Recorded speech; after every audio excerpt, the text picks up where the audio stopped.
អូខេរនសួស្តីថ្ងៃនេះមានកូនសិស្សថ្មីសមាជិកមួយខ្ញុំឲ្យគាត់ follow up លើសាច់ដុំរូបរាងកាយហើយសម្រួលសរសៃហើយគឺខ្ញុំឲ្យគាត់លេងបដោតទៅលើសាច់ខ្នងនិងស្មាហើយនឹងដៃខាងមុខហើយនឹងកដៃអញ្ចឹងពេលយើងទាញអញ្ចឹងវាបានចូលចំណុចបាន4បងប្អូនអាចមើលក្នុងវីដេអូនេះហើយ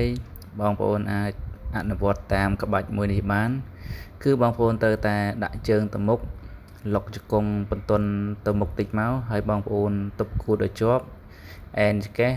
ពើងទ្រូងហើយតយគួររៀងមកក្រោយបន្តិចដើម្បីយើងរក្សាលំនឹង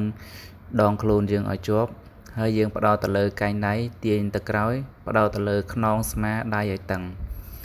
បងប្អូនត្រូវតែមួយក្បាច់ទៅ15ដងទៅ20ដងដើម្បីយើងឲ្យវា